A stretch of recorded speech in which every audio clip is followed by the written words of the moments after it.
but we take care of our team members. We treat them well, pay them well, but it's just more of a company culture that we're all working together and we take care of each other, and we're all in it together. It's not, management or owner against employee ever.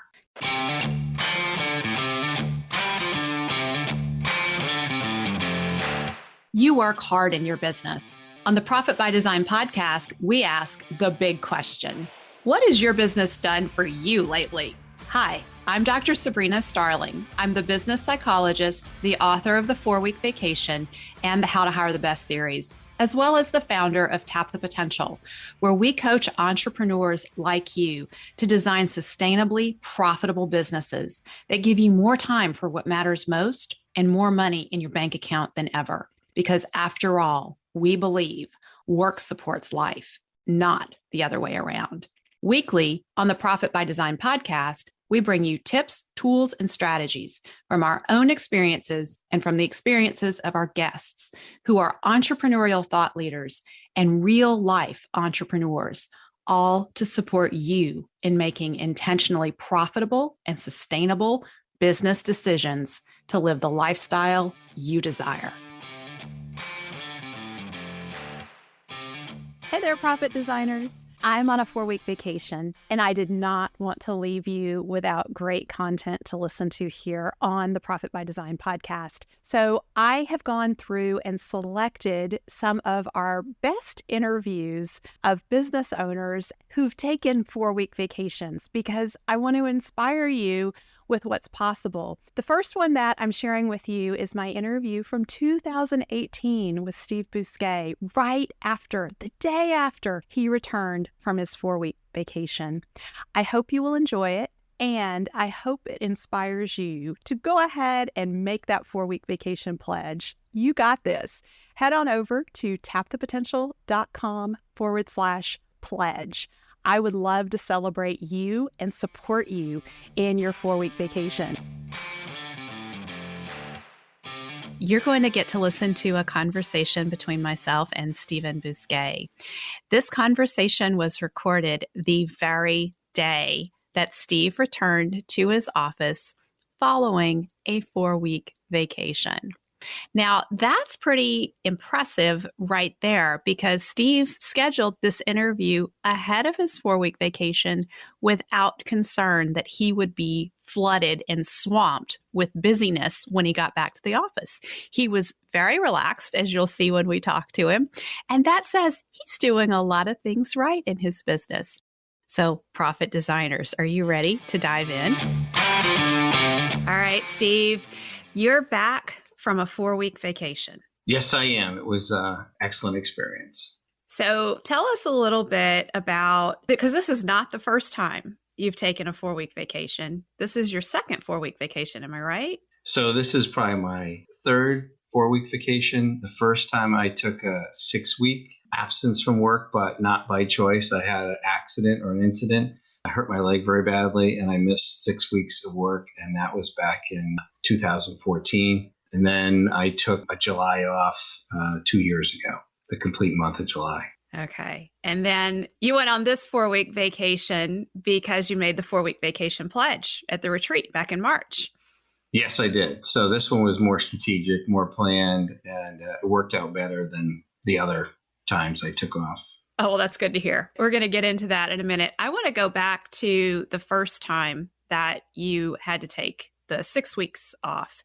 That was not planned. It sounds like it came about in a pretty stressful manner. What was your business like back then? Well, interestingly, I work with in a consulting contracting group, and he had given us homework to get our businesses prepared in case something happened to us. And he gave us a list, I think it was about 40 items. And I spent the month before I left getting all those items done. And I handed everybody their packet. And I left for my vacation, and everybody needed the packet that I gave them. So everything was handled. It was stressful for everybody, but actually taking the time to do that preparation up front paid huge dividends in the long run. So what were some of those things that were on that list? Do you remember? So having somebody else sign checks, make deposits, who was going to be responsible for which sales roles and which production and management roles. A lot of getting my will in order, getting my who had power of attorney to sign things, putting different money in different accounts. So if something happened, people had immediate access to money without waiting for me. Wow. So you really thought through a lot of different scenarios. But basically, the idea is what happens if Steve's not here at all? Right. And so I ruptured my quadricep tendon in my right leg and in Charleston, South Carolina. So I was out of work. And then they put you on painkillers. So you're not really making the best decisions or even having valuable conversations. It's a very painful injury. It required serious surgery and serious recovery time. So I felt like I kind of jinxed myself by giving everybody the packet, because then 3 or 4 days later, that's when the incident happened. But what happened was a lot of people in my company stepped up. They developed new roles, new strengths. And when I got back from that, I then took 3 weeks off and left the country. And so the business actually grew 6% that year with me not really being around, just because of the preparation we had made earlier in the year. The business grew 6%.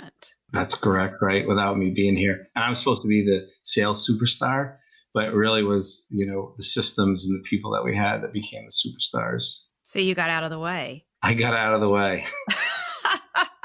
So what happened when you came back from the 3 weeks? Did you step back into the role that you had been in previously, or did you do something differently? We split roles. So I let them have, the majority of that role that they took, and I just took kind of a different role in the business.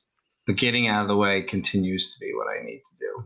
So you're still working on that. Here we are, 3 vacations and 3 years later, you're still working on getting out of the way. Still working on getting out of the way. Yes. Yeah. So were you worried when you took that time off initially from your business? No, I was not worried. I had a lot of confidence in my people. I think I have more confidence in their abilities and talents than they did. And me not being here to help them or answer questions, I think gave them a lot of confidence to continue those roles.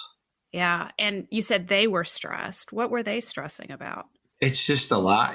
They were very capable of it, but there's just a lot to do. So I got hurt right before our busy season. I got hurt on March 7th. And our busy season starts probably the last week of March. So I was gone for the busiest time of the year. So there's just a lot of activity. You have new employees, new clients. There's just a lot of action going on in the spring. Yeah. So, and I'm also curious about something, because I know you are a big pumpkin planner and profit first implementer in your business. Had you implemented either of those systems at that point? Do you remember? I had not. We started implementing pumpkin planning in 2015, and we started implementing Profit First in 2016. Okay. So we were not starting Pumpkin Plan or Profit First yet. Okay. All right. And so then you took another 4 weeks off last year. Yes. Okay. Was anything different that time around?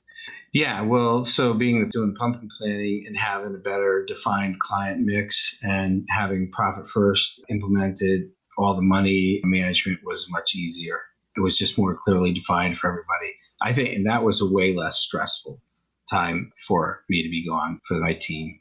Yeah, so having things more clearly defined and the money being managed made a difference. Yeah, having the tools and the clarity of what and why and who and how. Yeah, absolutely. Yeah.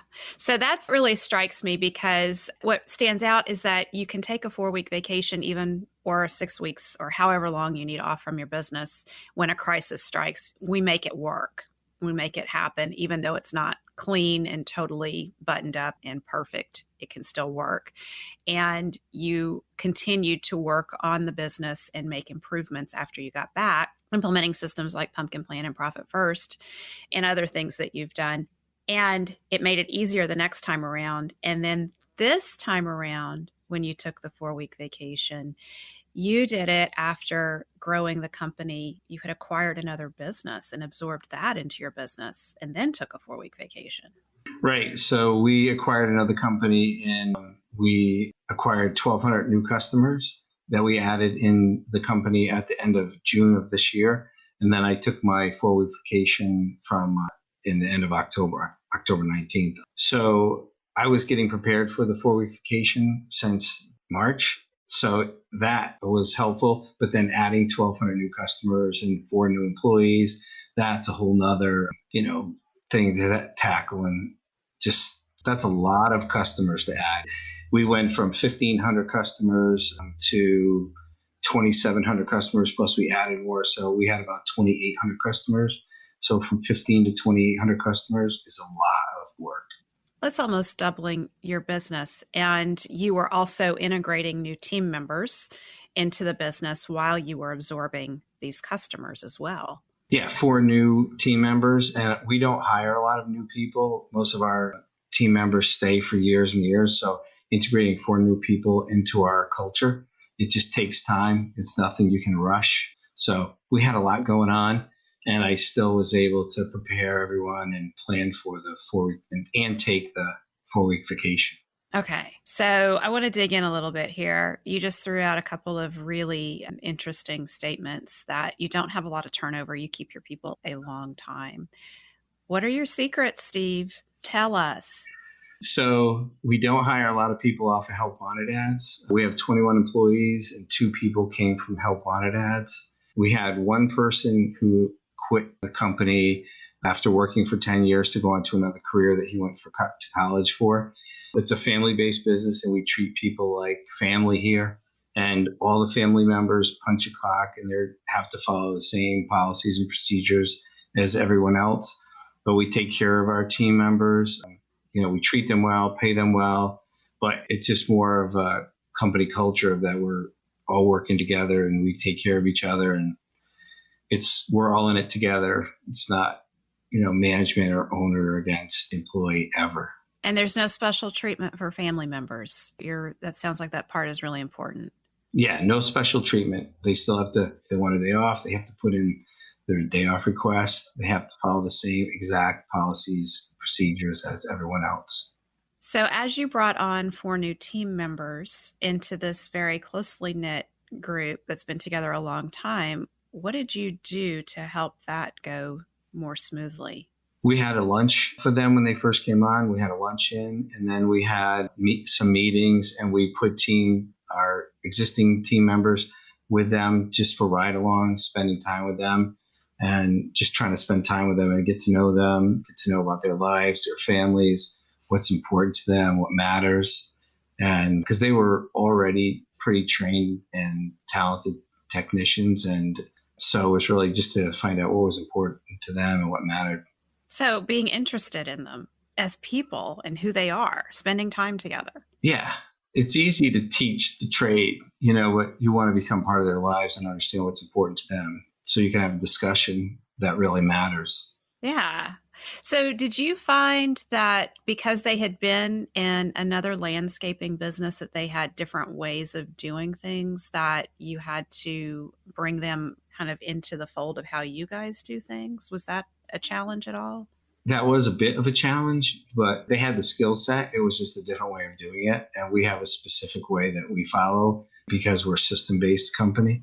So they acclimated very well to it. And once we explained how we did things and why, it went very well. Okay. All right. So I want to go back now to this 4-week vacation that you just took. So when you took your second 4-week vacation, you traveled out of the country, right? Yes, I did. Okay. We went to Finland, Russia, Iceland, Estonia. Yeah, we went around Europe. Wow. What an adventure. Was that kind of a bucket list trip? So my wife has Finnish ancestry, so we have been there a couple times. And so that was kind of the main focus of the trip. And then we kind of added additional, 1 or 2 day trips to those countries. Okay. This time around, when you took a 4-week vacation, you did something very different.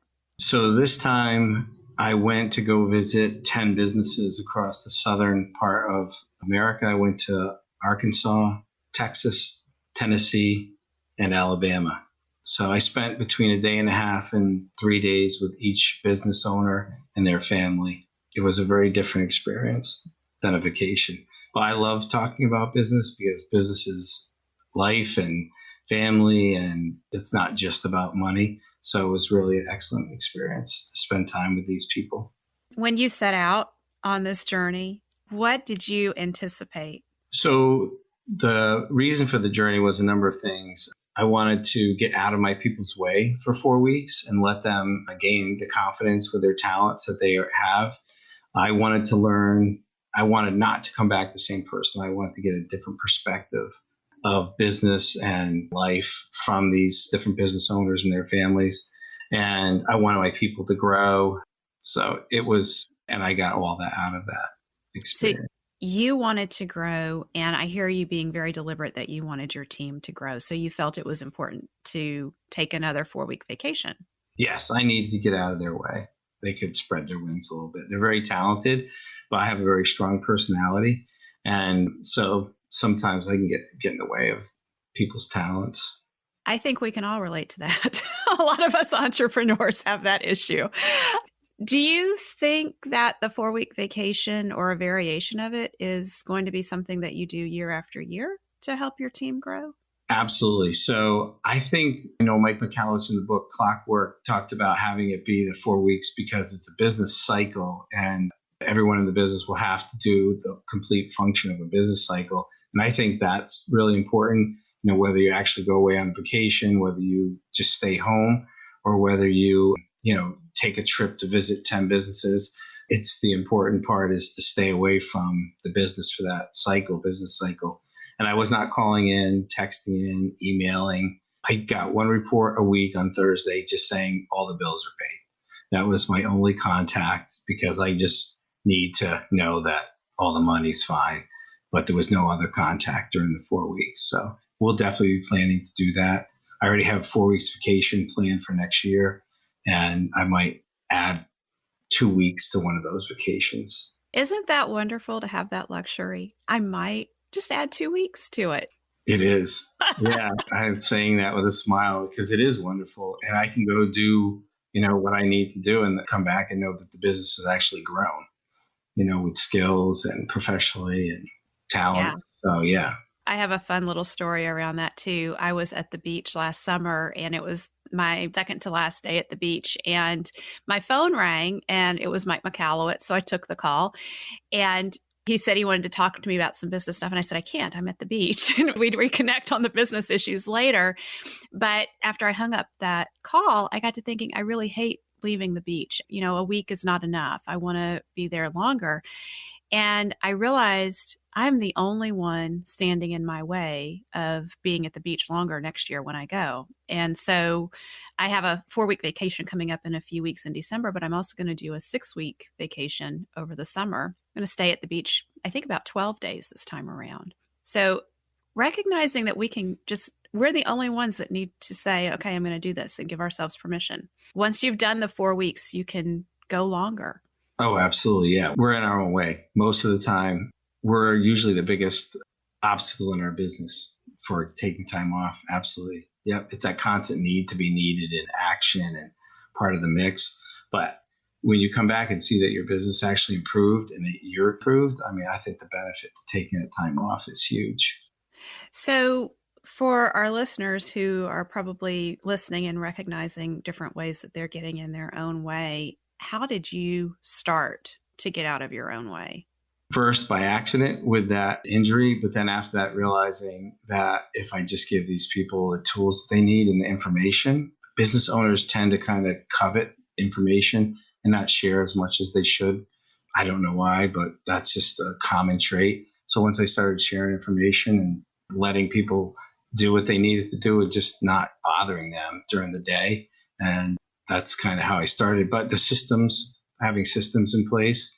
So even getting ready for this last 4-week vacation, I have about 8 jobs I do in the company, which is kind of humbling to see that I only am responsible for the doing of 8 things.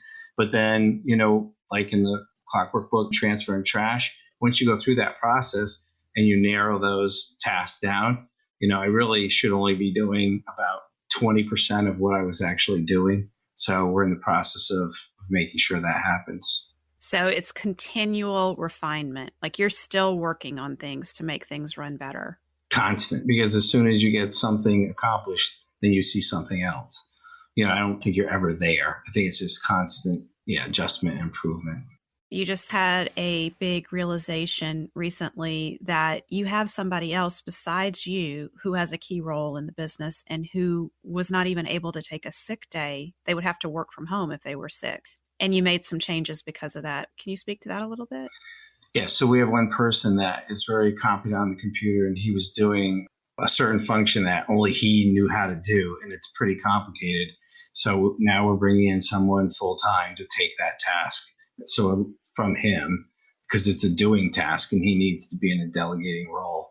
So we're going to bring someone and have them start the doing.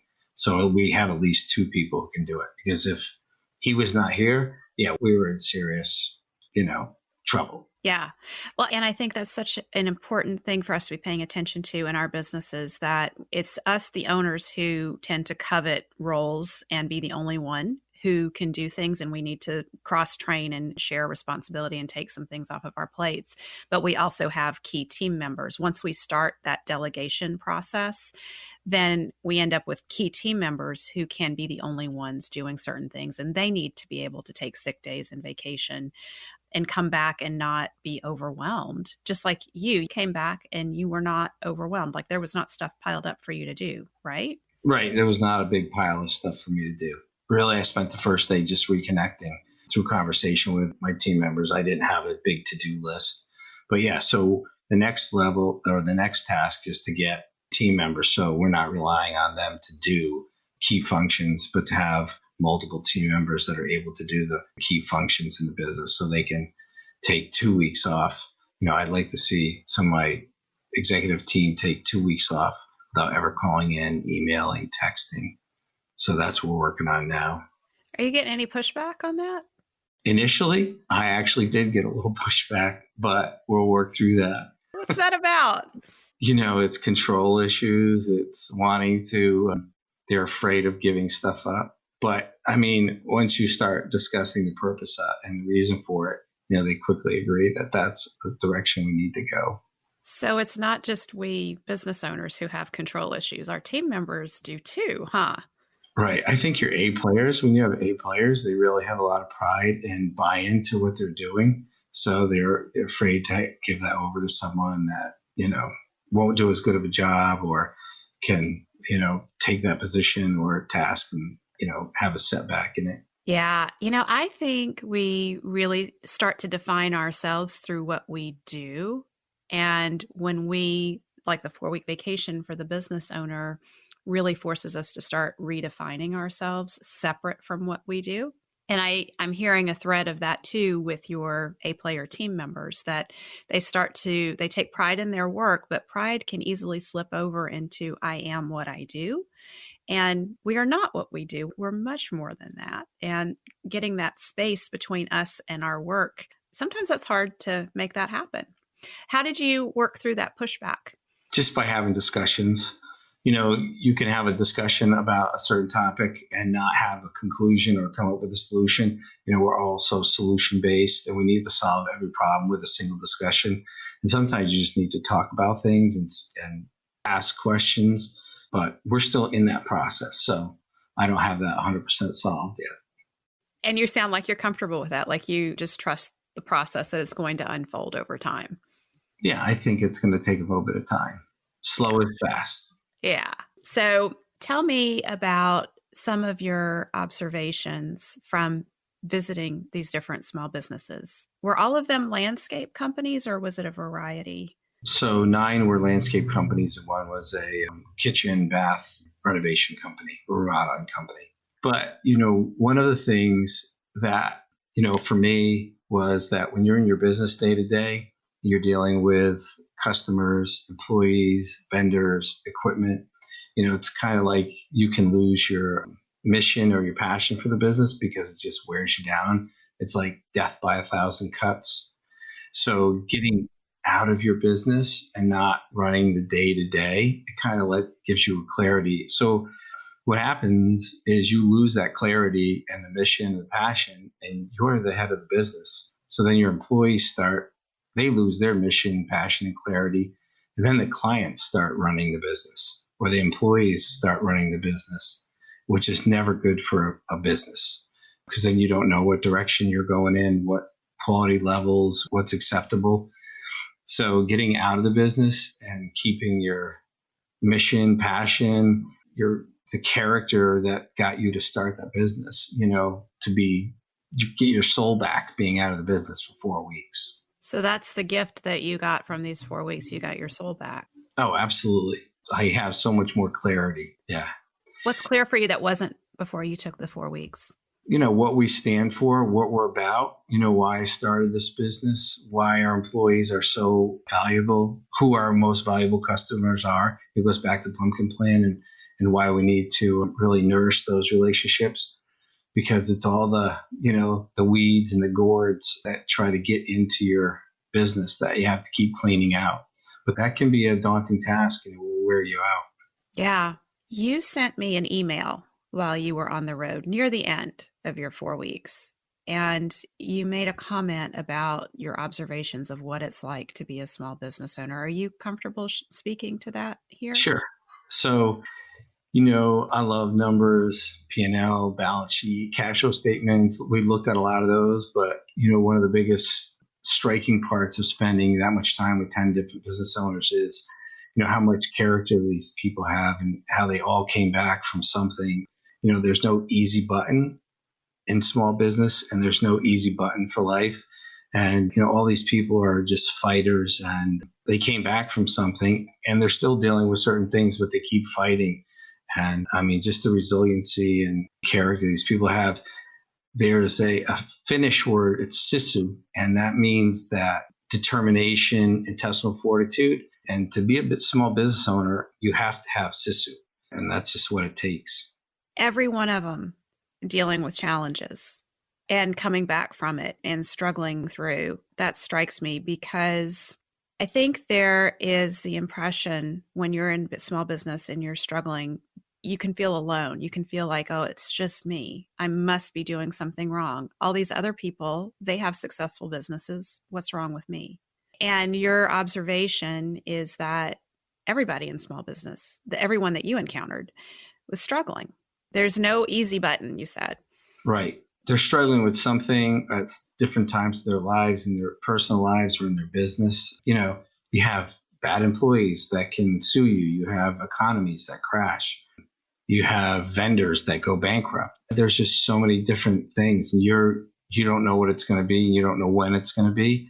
And people just work through this stuff. They have family members that die, which is very difficult for the family. And, there's just no separation between a small business owner, their personal life and their business. You can't be passionate about your business and be miserable at home, and you can't be passionate at home and not bring that into your business. So there's a lot of things that affect business owners. For those who are listening, and I'm sure many of them are going through challenging situations right now, what words of wisdom can you offer? So, you just have to that's why it's important to remember your passion and mission and why you started your business. And so for the small business owners that I visited, it's never about the third home or the Lamborghini or the Maserati or any kind of thing. It was always about contributing to their community, providing for their family, and becoming a better person.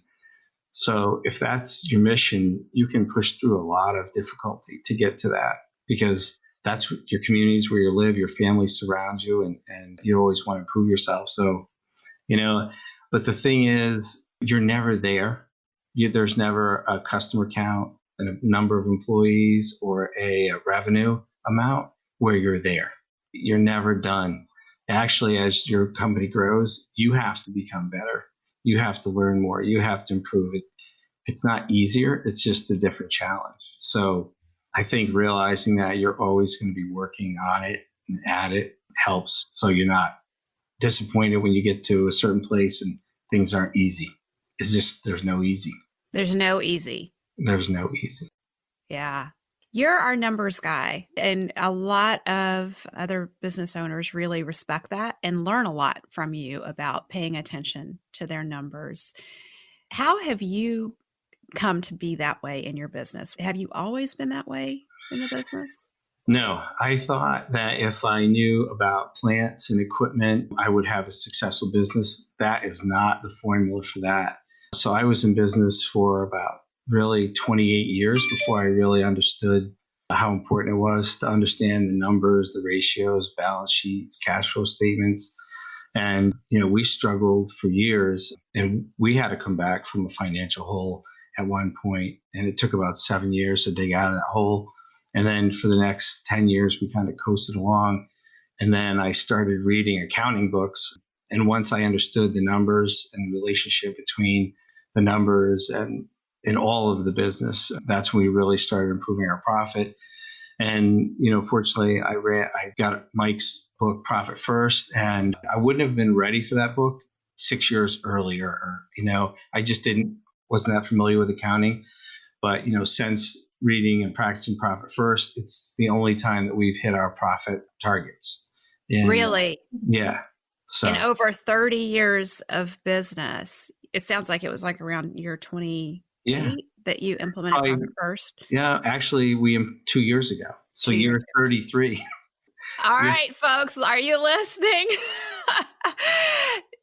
Profit First helps you hit your profit targets, and you don't have to wait 33 years to get there. Right, Steve? That's right. I wish, I think a lot of people are like, if I'm this craftsman or I know how to do these, I knew all the plants, how to design, I knew all the turf, soil, I knew which equipment to get, but that did not lead me to the profits. You actually have to focus on what profit needs to be and the numbers. So there's a series of books that I read that it's funny. The guy who wrote Duct Tape Marketing talked about planning for profit, and he recommended this book by Greg Crabtree, Simple Numbers, Big Profit. And I think there's more to that title, but Simple Number, Big Profit is what I remember. So first I read Accounting for the Number Phobic. Then I read Greg Crabtree's book. And then 2 years later, I read Profit First. So Accounting for the Number Phobic is kind of the terms.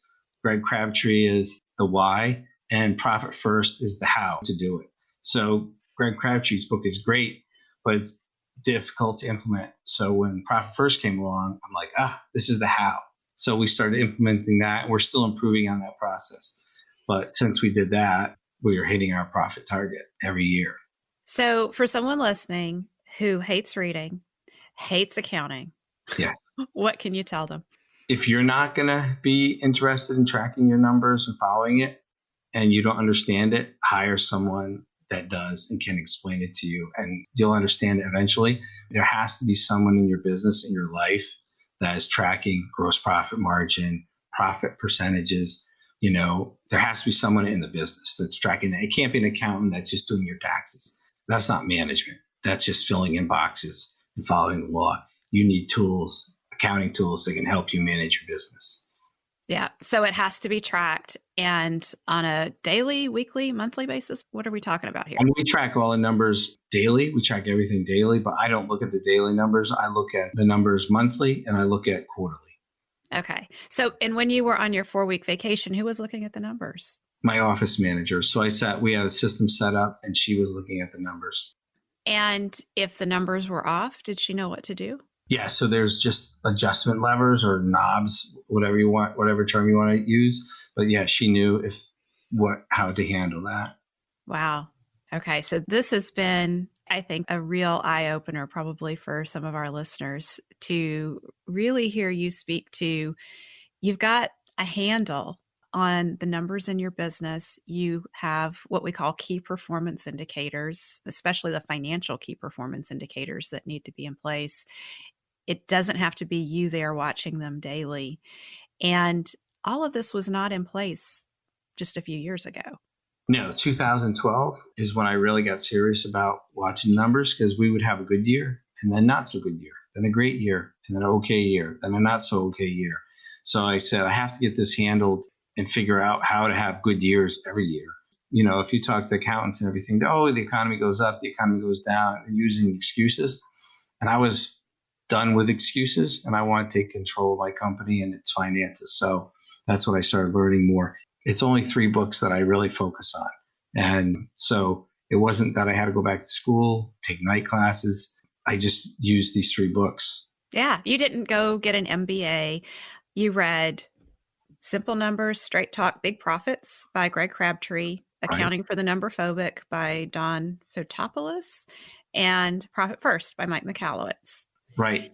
And in 3 years' time, you've made your business profitable and you've taken multiple 4-6-week vacations.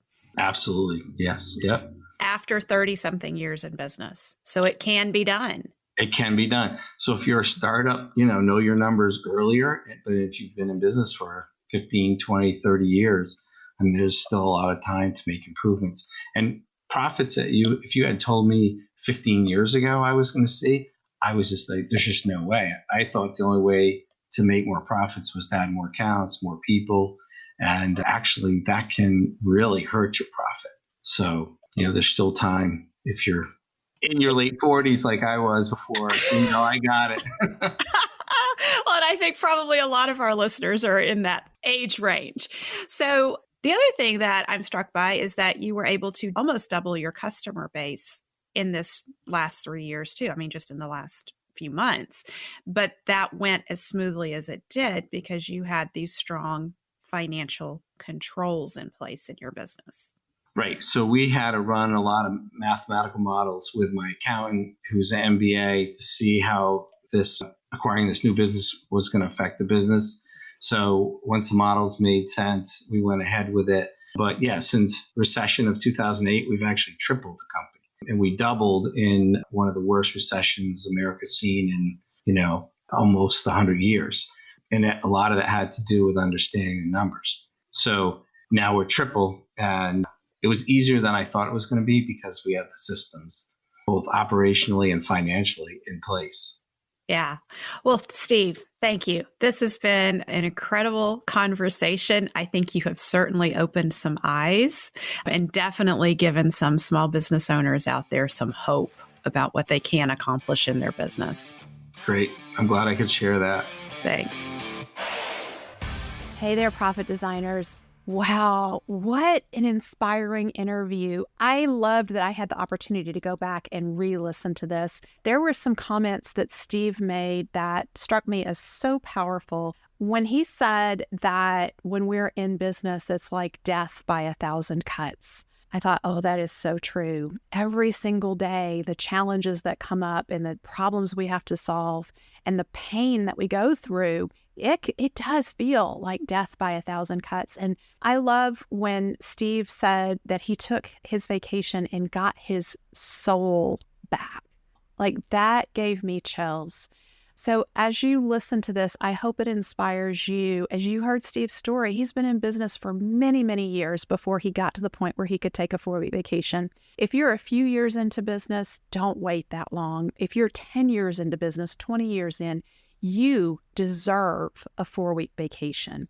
I remember one of our very first 4-week vacation pledges, Chuck Parmalee, and when he made the pledge, he said, I've been in business 40 years and I've never been away more than a few days unplugged from my business.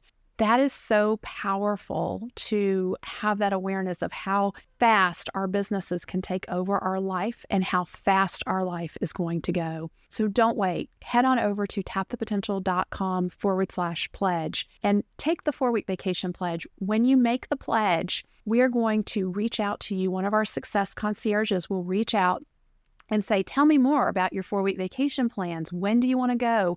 What challenges do you foresee? And they will share tools to support you in resolving those challenges and making sure that your 4-week vacation happens. And obviously, one of the best places to get our support is in our Better Business, Better Life program as you undertake preparations for your 4-week vacation. If you want to preview that, get signed up for our next Jumpstart, our Better Business, Better Life Jumpstart.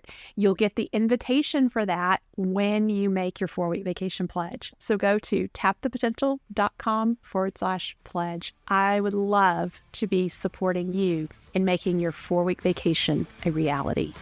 Thank you for spending time with me today. Join me in our Tap the Potential Mighty Networks community at tapthepotential.com/group. Share your aha moments from today's episode, ask me questions, and join in on the fun with your fellow entrepreneurs on the journey to designing sustainably profitable businesses that give you more time for what matters most and more money in your bank account than ever.